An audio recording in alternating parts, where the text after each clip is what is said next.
acción judicial que se entabla entre los tribunales de justicia y tiene por objeto proteger a los trabajadores frente a la transgresión de ciertos derechos.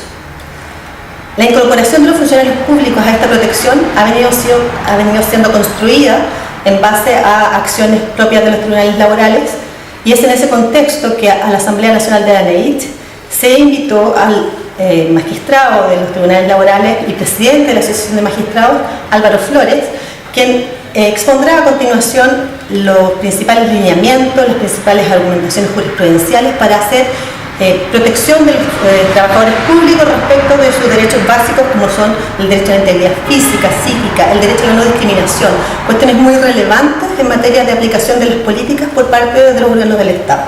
Los dejamos con ustedes, Álvaro Flores, para que puedan recoger las principales líneas que esta materia nos entrega.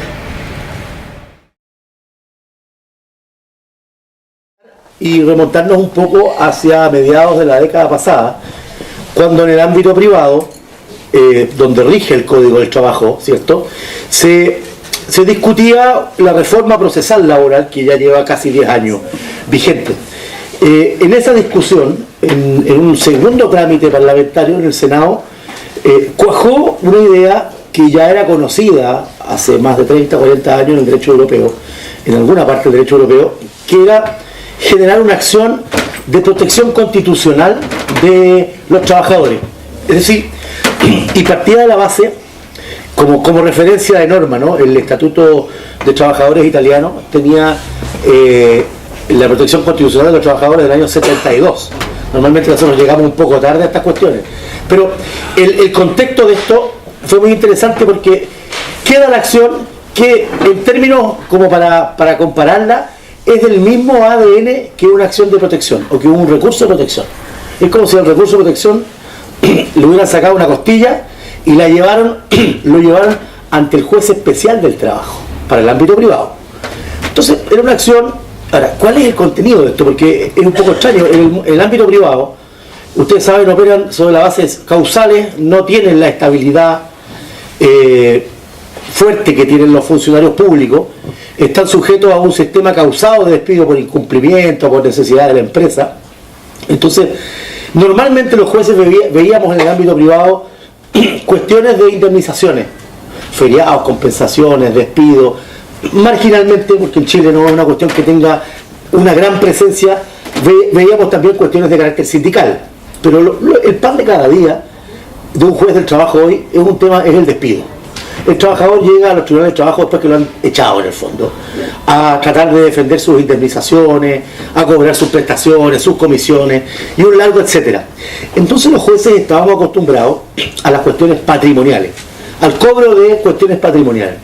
Y esta acción, que hoy día está domiciliada en el artículo 485 del Código del Trabajo, de ahí para adelante hay que mirarla, esta acción mete la Constitución en las relaciones laborales, así de simple. O sea, parte de una concepción que había en Europa de que se llama ciudadanía en la empresa, que dice algo re sencillo, hay una figura para esto. Dice, cuando el trabajador entra a la empresa, cuando traspasa el umbral de la fábrica, no deja de ser ciudadano. Se pone el overol, se pone cualquier ropa, pero la Constitución entra con él.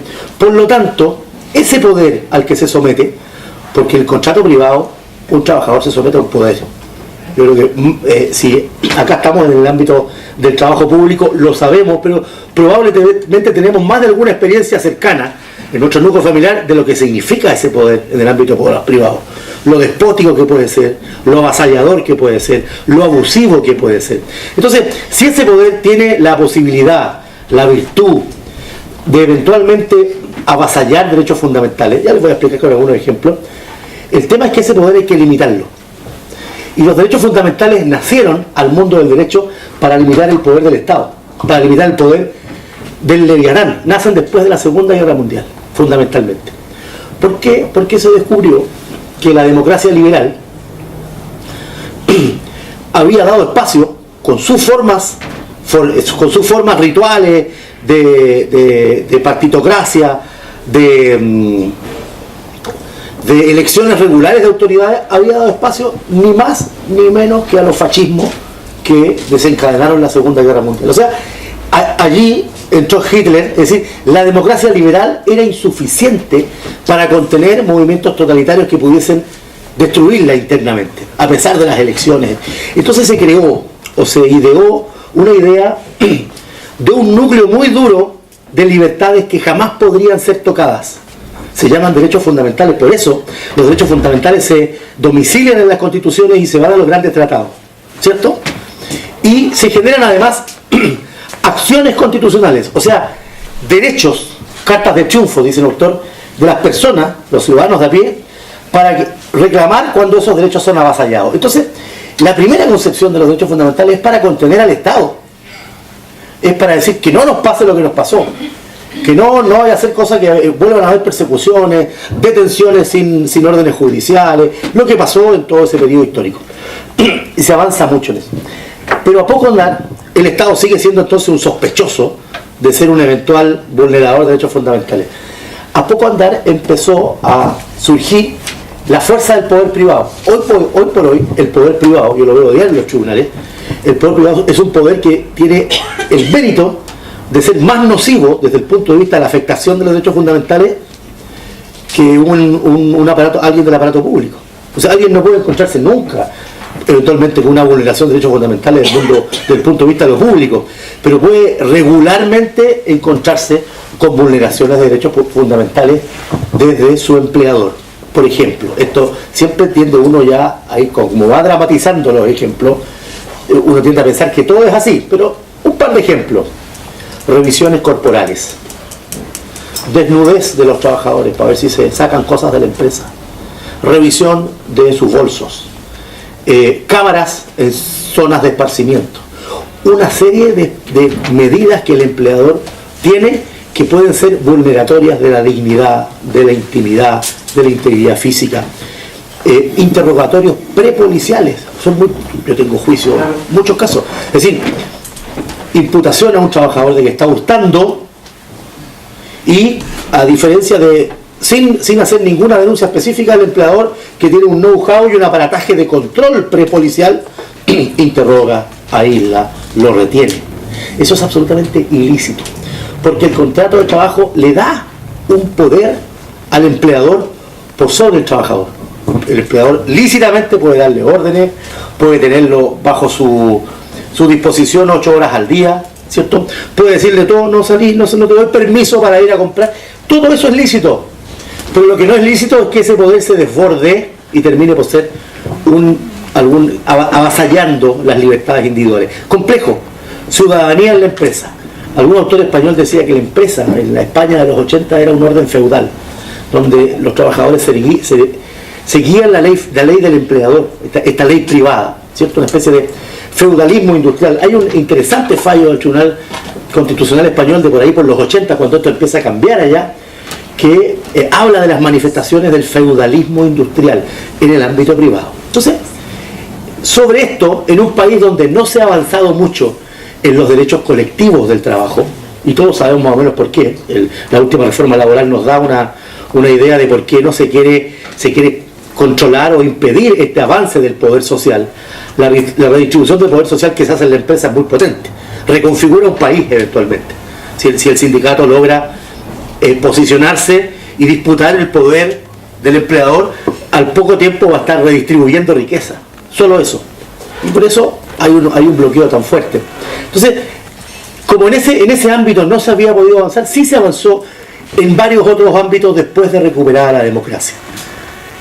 Se mejoraron la legislación sobre subcontratación, se mejoró el tema del despido, y entró esta reforma, vuelvo un poco a lo original, en el Senado, en una especie de transacción con otro recurso, entra finalmente la indicación de una acción de tutela de los derechos fundamentales, que es, en la clave que ustedes la miren, un control jurisdiccional del poder privado, del empleador, ¿cierto? Hasta ahí estamos. ¿Sobre qué libertades? No es el derecho a la remuneración, no es el derecho al feriado, no son los derechos clásicos laborales, son las libertades de la Constitución. a la integridad física, psíquica, a la inviolabilidad de las comunicaciones privadas, a la no revisión de los correos electrónicos y un largo etcétera. Entonces es una especie de acción de protección ante el juez del trabajo ahí. ¿Qué pasó? Bueno, Código del Trabajo, aplicación hacia los trabajadores del sector privado. Se implementa la aplicación de esta norma, empiezan a aparecer las primeras denuncias. Dentro de ellos, la Dirección del Trabajo era una especie de fiscalía. Cuando fiscalizaba y constataba alguna vulneración de derechos fundamentales, estaba obligada a denunciar ante el Tribunal del Trabajo. Y nos empiezan a llegar algunos casos de trabajadores públicos. Cualquiera sea el estatuto, planta, contrata, honorario, aquí no tiene mayor disposición. Y se plantea el debate, bueno, esto nunca fue pensado para el trabajo público, ¿cierto? Y algunos jueces, no muchos, pero que nos mantuvimos en la misma línea, estoy hablando entre el 2009 y el 2014, cuando esto finalmente cristaliza en la Corte Suprema, a partir de un fallo de un trabajador de Senabast, ¿cierto?, a contrata. Entre el 2009 y el 2014, varios juezas por cierto, no sé cuánto, probablemente una minoría, hicimos una interpretación relativamente sencilla. ¿De qué artículo? Del artículo primero del Código del Trabajo. Ese es el asiento de por qué esta acción se pasa o se traslapa hacia el mundo público. Un razonamiento que está de fondo es, bueno, si vamos a controlar el poder, y esto nació en el control del mundo público, la primera razón, el primer llamado a ser controlado es el Estado empleador. El Estado empleador, sobre todo en un mundo donde hoy se dice que el fenómeno del trabajo humano es el mismo, si es privado o público. Lo que cambia es la característica del empleador nomás, ¿cierto? Ahí está lleno de clichés eso, de si es buen empleador, mal empleador. Yo sigo pensando que el Estado no es el peor empleador, porque yo he visto a los peores empleadores. Más allá de todos los problemas sobre honorarios, sobre contratas, pero siempre va a estar dispuesto a seguir los signos de los tribunales. Yo sigo viendo día a día a los verdaderos peores empleadores, entonces hay que tener cuidado con esos clichés. A veces son buenos para una buena consigna, pero podríamos discutir ese tema. Entonces, el artículo primero dice lo siguiente, en clave bien sencilla. El artículo primero dice, primer inciso, ¿no? Los abogados hacemos el deseo ese de los parrafitos, le llamamos inciso. Yo tenía un amigo relator en la corte de Santiago, que era tan chico que le decíamos el inciso, era muy famoso, pero el inciso de ese parrafito chico de la ley. Primer inciso, el Código del Trabajo se aplica a los trabajadores del sector privado. Una norma sencilla, ¿no? Todas las normas que van para adelante. Segundo, habla de los órganos públicos. Dice, los órganos públicos, el Congreso Nacional, el Poder Judicial, las empresas dependientes del Estado, hay una larga enumeración de los órganos públicos, centralizados, descentralizados, todos los que caben ahí, se rigen por sus estatutos. O sea, hace una separación de aguas absoluta, como estaba hecha hasta ese entonces, ¿cierto? Pero el inciso tercero dice algo muy interesante. Dice, en todo lo que no esté regulado en los estatutos especiales públicos, rige el Código del Trabajo. Supletoriamente. Entonces, ¿cuál era la interpretación? Relativamente sencilla. Más allá si se había pensado que esto iba a ser aplicado al ámbito público. La interpretación relativamente sencilla era que, bueno, muéstrenme en qué estatuto público. Todos sabíamos que son la mayoría re antiguos, ¿no? A nadie se le había ocurrido esto antes. Está regulado alguna acción cautelar. No, pero es que el recurso de protección siempre no, pero no es lo mismo. No es lo mismo. Y empezamos a machacar con la idea de que los tribunales éramos competentes, y se dio una larga batalla sobre la competencia e incompetencia de los tribunales laborales, que ganaba siempre la incompetencia. Algunos jueces abajo, por eso opera la jurisdicción, por eso es importante, nosotros batallamos mucho desde nuestra asociación de la independencia de los jueces, porque desde ese presupuesto de independencia los jueces finalmente tiran hacia arriba las doctrinas, digámoslo así, un poco más modernas. Los sectores más conservadores en una sociedad siempre van a decir esto que se revise por las cortes, porque las cortes siempre son más, digámoslo así, conservadoras. Entonces eso es casi un signo. Entonces nosotros mantuvimos subjetivamente la idea de que nos revocaban las resoluciones, el Consejo de Defensa del Estado se abanicaba. Se presentaba entre nosotros ante nosotros, defendía formulariamente, normalmente decía, mire, esta contrata se terminó, ustedes lo saben muy bien, porque esto es discrecional, mientras surjan necesidades de servicio, y se abanicaba. ¿Por qué? Porque perdía frente a los jueces que sabían, que mantenían esta tesis, y revocaba en las Cortes. Hasta que llegó el caso Bucenius, donde ustedes tuvieron intervención. Hay intervención de la ANEF, lo recuerdo perfectamente, porque están los antecedentes del proceso. Ese caso me tocó resolverlo mismo. Y hubo un dato muy interesante, porque desde siempre históricamente el Estado ha dicho que tiene facultades discrecionales, ¿cierto? Que frente a ciertas cosas puede, sin necesidad de poner mayores razones, más que la necesidad del servicio, cancelar, por ejemplo, o no renovar contratas.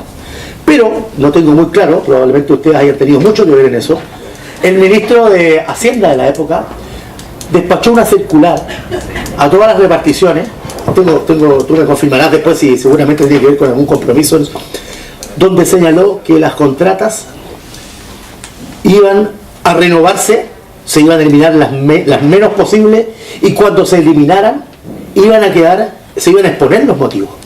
Es decir, se autolimitó en la discrecionalidad que históricamente traía el servicio público. Eso fue, desde el punto de vista del servicio, lo que venían diciendo, digámoslo así, un balazo en el pie. Porque, entre otras cosas, era, si usted no expone razones mínimas para la exclusión, para no renovar esta contrata, en este caso era un trabajador que iba del 2008 al 2013 más o menos, usted no tiene razones para justificar esta exclusión. Y antes de eso, sí hay razones, porque así opera la tutela, se aportan indicios de que hay vulneración, sí hay razones para creer que esta exclusión es por razón de antisindicalidad, porque en Senabas un conjunto de acciones sindicales en contra de una jefatura, fundamentalmente, y esta persona había encabezado, además tenía un muy buen perfil profesional, y al identificarse indicios de que la decisión era por antisindicalidad, y no haber una justificación suficiente, quedaba consagrada la vulneración. Y ese fallo, ¿qué pasó? Ese fallo se encontró con otros fallos de otras cortes que decían todo lo contrario, que era incompetente. Y por primera vez, debe haber sido abril de 2014, la Corte del año 2014, dice que los juzgados del trabajo son competentes, con lo que abre una gran puerta, justificada puerta. Era absolutamente injusto que otra categoría de trabajadores, por estar dependiendo, estar vinculados a un digamos, empleador de naturaleza pública, no tuvieran esta gran acción cautelar. Y en ese estado estamos, en ese estado se ha consolidado, y hoy por hoy las decisiones discrecionales de la autoridad son un gran freno. Van a ser un gran freno seguramente si hay un cambio de mano en la lógica política de los gobiernos. Ya no puede tratarse fácilmente la exclusión. Y por lo demás se mandó un mensaje a la administración pública. En paralelo, me salgo un poco de la tutela, los tribunales del trabajo dijeron otra cosa muy interesante respecto del trabajo público, y que ha definido fuertemente. Yo tuve oportunidad de leer un poco la última memoria o informe de la ANEF. Hay todo un capítulo dedicado al tema de la incorporación de los honorarios, ¿no? De la internalización. Se empezó a decir que las contrataciones por honorarios permanentes que estaban al margen de la habilitación legal de los honorarios, el juez del trabajo tenía un par de articulillos, el 7º y el 8º, para calificarlas como contrato de trabajo. Cuestión devastadora, porque todos sabemos más o menos la historia de qué sentido, digamos, político, histórico ha tenido esta especie de plantas paralelas, ¿no? Pero empujaba a la administración a reflexionar sobre algo que ha ido quedando postergado, ¿no? Cómo modernizar en un sentido y fortalecer el empleo público sin